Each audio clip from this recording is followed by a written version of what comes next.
In the face of the growing horror in the Middle East, we are acting to keep alive the possibility of peace and a two-state solution. That means a safe and secure Israel alongside a viable Palestinian state. At the moment, we have neither. Ordinary people, Israeli and Palestinian, deserve to live in peace, to try to rebuild their lives free from violence and suffering. That's what the British people desperately want to see.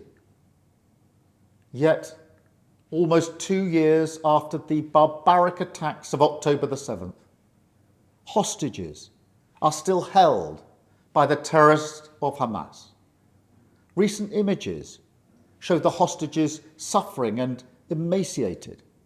Hamas even refuse to release all the bodies of the dead. I have met British families of the hostages. I see the torture that they endure each and every day, pain that strikes deep in people's hearts across Israel and here in the United Kingdom. The hostages must be released immediately, and we will keep fighting to bring them home. Let's be frank. Hamas is a brutal terror organization. Our call for a genuine two-state solution is the exact opposite of their hateful vision. So we are clear. This solution is not a reward for Hamas because it means Hamas can have no future, no role in government, no role in security. We have already prescribed and sanctioned Hamas, and we will go further. I have directed work to sanction other Hamas figures in the coming weeks. Meanwhile, the man-made humanitarian crisis in Gaza reaches new depths. The Israeli government's relentless and increasing bombardment of Gaza, the offensive of recent weeks, the starvation and devastation are utterly intolerable. Tens of thousands have been killed, including thousands as they tried to collect food and water. This death and destruction horrifies all of us. It must end. We have evacuated the first group of sick and injured children to the United Kingdom to be treated by the NHS, and we continue to increase our humanitarian support. But still, nowhere near enough aid is getting through. We call again on the Israeli government to lift the unacceptable restrictions at the border, stop these cruel tactics, and let the aid surge in. With the actions of Hamas, the Israeli government escalating the conflict, and settlement building being accelerated in the West Bank, the hope of a two-state solution is fading. But we cannot let that light go out. That is why we are building consensus with leaders in the region and beyond around our framework for peace.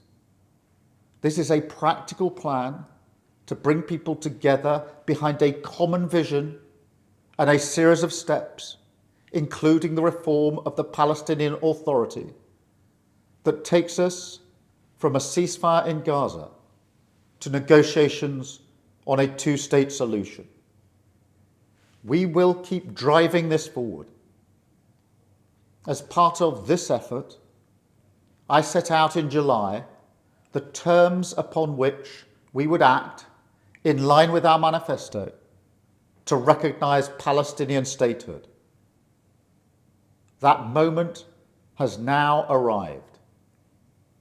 So today, to revive the hope of peace and a two-state solution, I state clearly, as Prime Minister of this great country, that the United Kingdom formally recognises the State of Palestine. We recognised the State of Israel more than 75 years ago as a homeland for the Jewish people. Today, we join over 150 countries who recognise a Palestinian state also.